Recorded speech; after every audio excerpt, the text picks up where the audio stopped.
নমস্কার বন্ধুরা, আরো একটা নতুন রান্নার রেসিপি নিয়ে চলে এসেছি। শীতের এই টাটকা ধনেপাতা দিয়ে আজকে রুই মাছের একটা রেসিপি তোমাদের সাথে শেয়ার করছি। ধনেপাতা, কাঁচা লঙ্কা, রুই। প্রথমেই আমি 2 আঁটি ধনেপাতা খুব ভালো করে ধুয়ে মিক্সিতে দিয়ে দিচ্ছি। ধনেপাতার ডাঁটিগুলো আমি ফেলিনি, ধনেপাতার ডাঁটিতে কিন্তু বেশ ভালো পরিমাণে ফ্লেভার থাকে, তাই ডাঁটিটাকে বাদ দিয়ে দেওয়ার মতো ভুল কখনোই করো না। সাথে আমি 7-8টা রসুন আর 4-5টা কাঁচা লঙ্কা সামান্য একটু জল দিয়ে একটা স্মুথ পেস্ট তৈরি করে নিলাম। এবার 4 পিস রুই মাছে স্বাদ মতো নুন আর 1 চিমটে হলুদ দিলাম। নুন হলুদ মাখিয়ে নেব, এই রান্নায় হলুদের ব্যবহার করব না, মাছ ভাজার সময়, তাই 1 চিমটে হলুদ দিলাম। কড়াতে 3 টেবিল স্পুন সর্ষের তেল গরম করে নিয়েছি, এবার মাছের পিসগুলো দিয়ে দিলাম।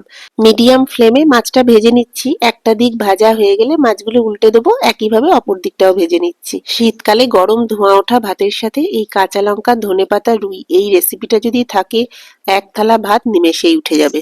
ধনেপাতা, কাঁচা লঙ্কার ফ্লেভারটা এই রুই মাছের সাথে দারুণ লাগে খেতে। তো দেখো আমার মাছগুলো ভাজা হয়ে গেছে, মাছটা তুলে নিচ্ছি। কড়াতে যে তেলটুকু আছে সেই তেলেই একটা মিডিয়াম সাইজের পেঁয়াজ কুচি করে কেটে রেখেছিলাম, ভেজে নিচ্ছি।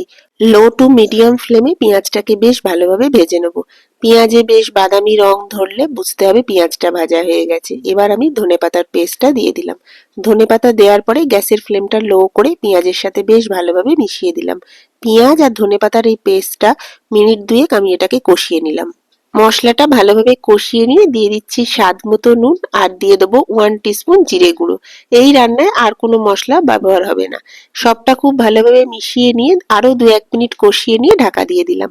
মিনিট 2-3 ঢাকা দিয়ে রেখেছিলাম। 2-3 মিনিট পরে ঢাকা খুলেছি, দেখো মশলাটা বেশ ভালো মতো কষে গেছে, গা থেকে তেল ছাড়তে শুরু করেছে।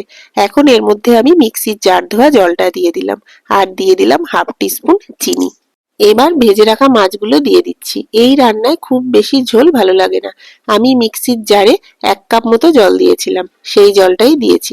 সবটা ভালোভাবে নাড়াচাড়া করে ঢাকা দিয়ে দেবো।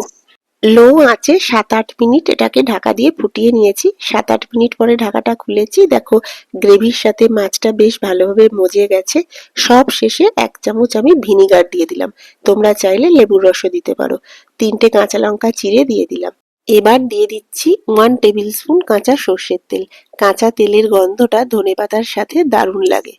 এবার গ্যাস বন্ধ করে ঢাকা দিয়ে দেবো। 10 মিনিট পর এটা সার্ভ করব। আজকের রেসিপিটা কেমন লাগলো জানানোর অনুরোধ রইল।